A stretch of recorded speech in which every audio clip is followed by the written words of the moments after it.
Hey guys, welcome to JD's Kitchen. இன்னைக்கு ரொம்ப ஈஸியாக டக்குன்னு ஈவினிங் டைமில் ஒரு 5 to 10 மினிட்ஸ்க்குள்ளே ஈஸியாக ஒரு ஹெல்த்தியான கிட்ஸுக்கெல்லாம் ஃபேவரட்டாக ஒரு ஸ்நாக்ஸ் பண்ணலாமா?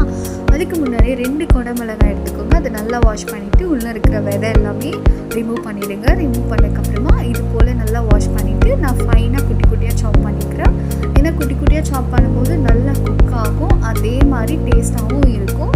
உங்களுக்கு எந்த மாதிரி தேவையோ நீங்கள் அந்த ஷேப்லையும் கட் பண்ணிக்கலாம். நான் அது போல் கட் பண்ணிக்கிறேன். இப்போ கடாய் வந்து நல்லா சூடானதுக்கப்புறம் எண்ணெய் காய வச்சுக்கோங்க.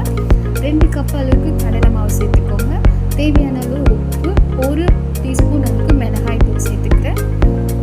1/4 டீஸ்பூன் அளவுக்கு நான் மஞ்சள் தூள், 1/2 டீஸ்பூன் அளவுக்கு கரம் மசாலா, தேவையான அளவு கொஞ்சம் போல் வந்து சோட்டா மாவு, தோசைக்கெல்லாம் நம்ம யூஸ் பண்ணுவோம் இல்லைங்களா, அந்த சோட்டா மாவு சேர்த்துக்கிறேன். அதுக்கப்புறம் தண்ணி தேவையான அளவு நான் எடுத்துகிட்டு மிக்ஸ் பண்ணிக்கிறேன். நம்ம நார்மலாக வாழைக்காய் பஜ்ஜெல்லாம் செய்வோம் இல்லைங்களா, அது போல் நம்ம வந்து நல்லா மிக்ஸ் பண்ணி எடுத்துக்கலாம். இப்போ எண்ணெய் காஞ்சதுக்கப்புறமா நம்ம கட் பண்ணி வச்சுருக்க கேப்சிகம் போட்டு பஜ்ஜில் எடுத்து இது நல்லா பொரிச்சு எடுத்துருங்க. 5 மினிட்ஸில் நல்லா பொரிஞ்சிடும்.